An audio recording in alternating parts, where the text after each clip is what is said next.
Hello everyone, good morning. बाहेर छान पाऊस पडत आहे. पावसाच्या आवाजात आपण लेक्चर घेत आहोत. सो कोड आपण पाहिलेलं होतं की CPC इज कन्सोलिडेटेड ॲक्ट, म्हणजे हे कलेक्शन केलेलं आहे. वेगवेगळे कायदे एकत्र कलेक्शन करून काय केलेलं आहे, एकत्रितपणे केलेलं आहे. Code not exhaustive. This code is exhaustive on matters that are specifically dealt with by it. However, it is not exhaustive of these points. Exhaustive means परिपूर्ण नाही हा कायदा, which is not specifically dealt with therein. याच्यामध्ये प्रत्यक्ष असं काही परिपूर्ण हा कायदा तयार झालेला नाही. It is so because the legislatures are not capable of contemplating all the possible circumstances. कायद्यापुढे सगळेच सर्कमस्टन्सेस येतील असं नाही.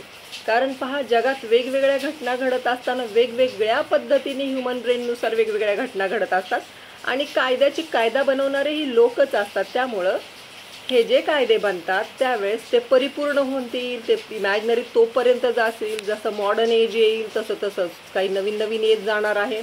त्यामुळे हा ॲक्ट परिपूर्ण असा नाही, हा कायदा परिपूर्ण नाही.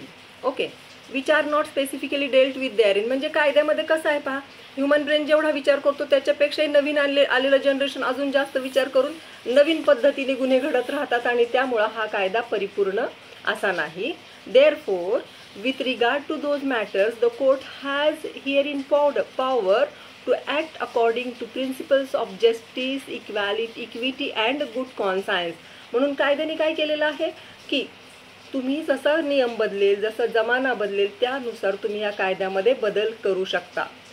So the code specifically provide that nothing in this code shall be deemed to limit or otherwise affect the inherent power of the court to make such orders as may be necessary for the ends of justice or to prevent abuse of the process of the court. पहा, या कोडमध्ये सांगितलेलंच आहे, provide केलंय की nothing in this code shall be deem to limit. कायदा कशालाही limit टाकत नाही. और अदरवाईज अफेक्ट किंवा त्याच्यावर काही परिणाम होणार नाही. इनहेरंट पॉवर, कुणाची इनहेरंट पॉवर, तर कोर्टाची इनहेरंट पॉवरवर कायद्याने बंधन टाकलेलं नाही. कशासाठी, जर as may be necessary for the ends of justice. कारण कायद्याचा उपयोगच काय आहे, न्याय मिळवणं, जस्टिस देणं. आणि जर तो परिपूर्ण करण्यासाठी कोर्टालाही काही पॉवर्स दिलेले आहेत. आता स्कीम ऑफ कोड पाहूया, याच्यामध्ये काय काय आहे ते. हे डिटेल आपण का शिकायचे, कारण एखादा कायदा शिकत असताना त्याचे डिटेल्स आपल्याला माहिती असतील तर ते उत्तर लिहिताना तर कामाला येतातच, पण आपल्याला कोणी माहिती विचारली किंवा आपल्या स्वतःला जर माहिती हवी असेल तर ती डिटेल असणं आवश्यक आहे. त्यामुळे बेसिकपासून कुठलाही कायदा शिकायचा आहे. स्कीम ऑफ द कोड काय पहा, the code of civil procedure consist of 2 parts that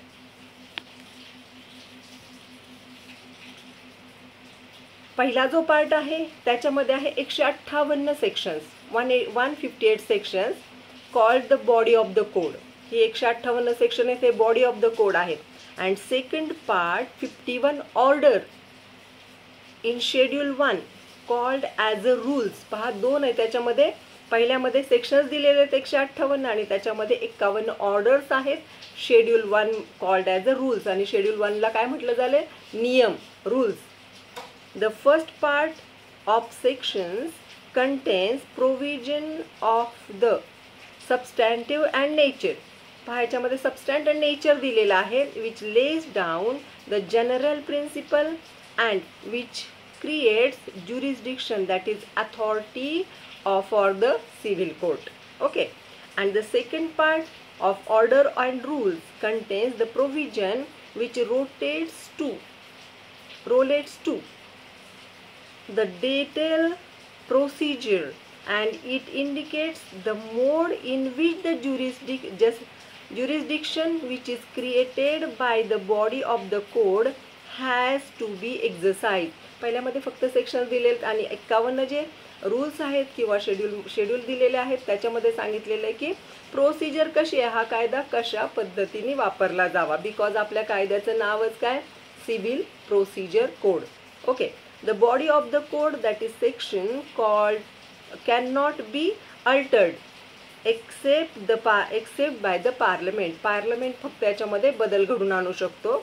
However, various high courts are empowered to alter or add to any of the said rules embodied in the second part of the code.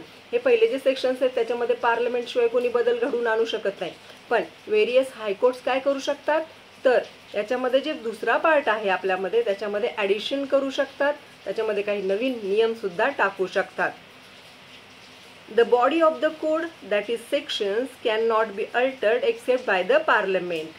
पण हायकोर्टला त्याला power आहे की ते बदलू शकतात.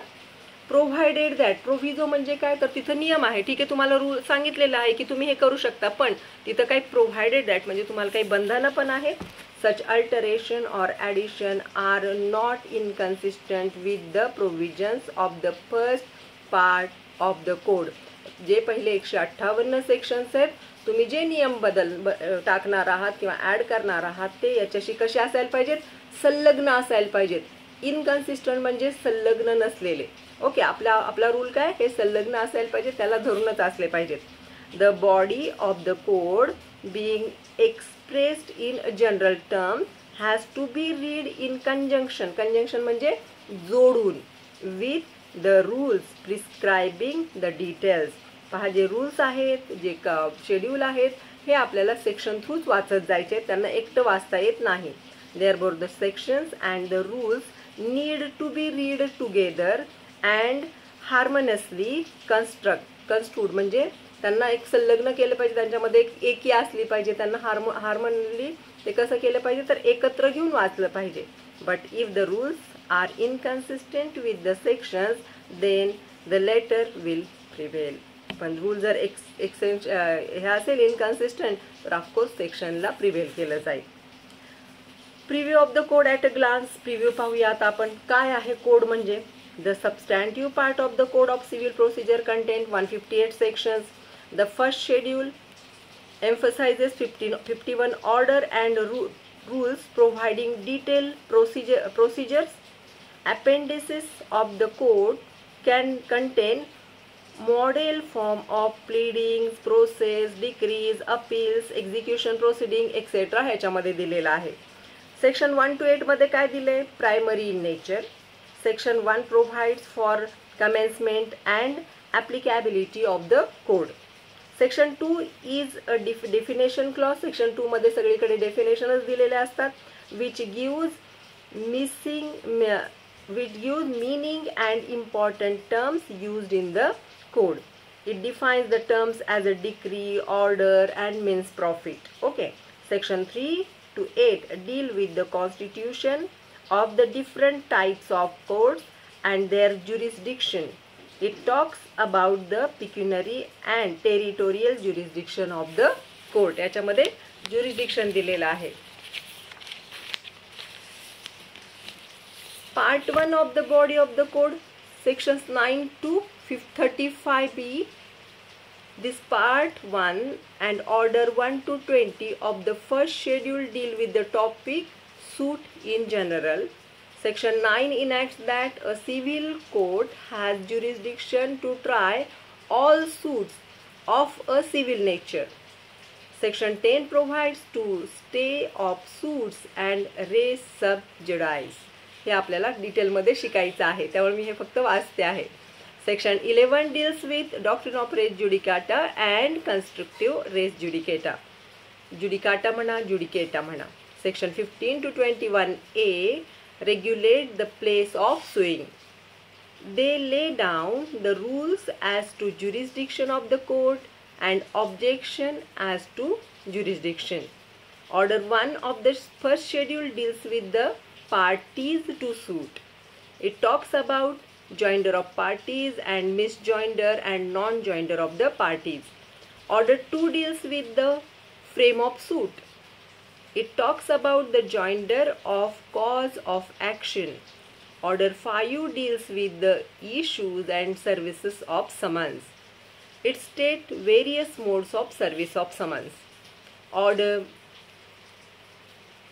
6 deals with the pleading. Generally, it states general rules of pleading, कसं pleading करायचं त्याचे रूल्स आहेत. Order 7 deals with plaint. It talks about contents of plaint, return of plaint and rejection of plaint. या सगळ्या शब्दांचे अर्थ जेव्हा तुम्ही कोड डिटेल शिकत जाल तसं तुम्हाला लागणार आहे. Order 8 deals with the return statement, set of and counter claim. It talks about the rules of defence in WS म्हणजे return statement and about the pleading in return statement. Order 9 deals with the appearance of parties and the consequences and non-appearance. It also provides the remedy for setting aside an order of dismissal of plaintiff suit and of setting aside an ex parte decree against the defendant. हे शब्द ऐकलेत आपण बऱ्याच वेळा, फक्त आपल्याला त्याचं डिटेलमध्ये शिकायचं आहे. Order 11 deals with the discovery and inspection. It talks about the interrogates. Order 14 deals with the framing of issues and Order 17 deals with the adjournments. Order 19 deals with the affidavits and Order 20 deals with the judgment and decree. Order 20A and the sections 35U, 35A, 35B deal with the cost and compensatory costs. Part 2 of the body of the code contains section 36 to 74. The part 2 and order 21 of the first schedule deal with the topic execution proceedings. The order 21 is longest order in the code, covering 106 rules.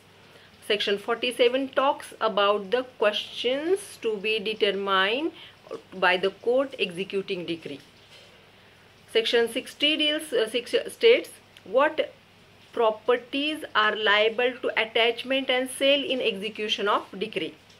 पहा हा जो कायदा आहे तुम्हाला प्रॅक्टिससाठी अतिशय महत्त्वाचा आहे, कारण जर तुम्ही सिव्हिल लॉ मध्ये प्रॅक्टिस केली तर पैसा भरपूर आहे आणि तुम्हाला तिथे काम पण भरपूर मिळतं.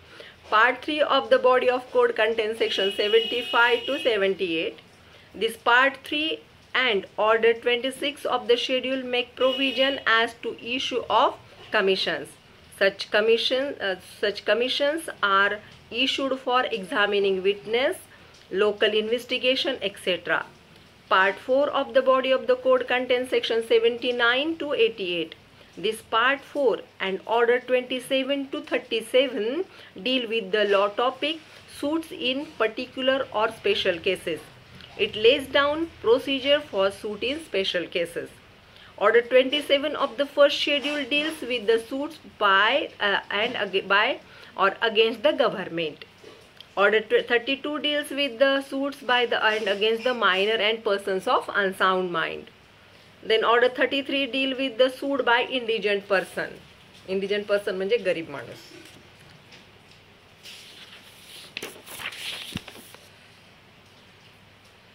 Then order 35 of the section 88 deals with the interpleader suits.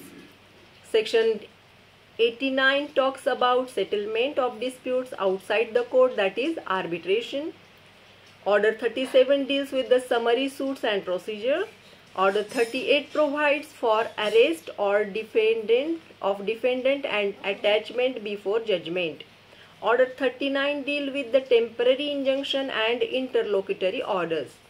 Order 40 deals with the appointments of the receivers. त्याचे अर्थ तुम्हाला नंतर कळतच जाणार आहे, कारण आधीच सांगितले तर मग शिकण्यातली मजा संपत जाते. म्हणून आपण हे सगळे शब्द, आता हे सगळे शब्द नवीन असतील कदाचित तुम्ही अभ्यासू असाल तर हे माहिती पण असतील, पण हे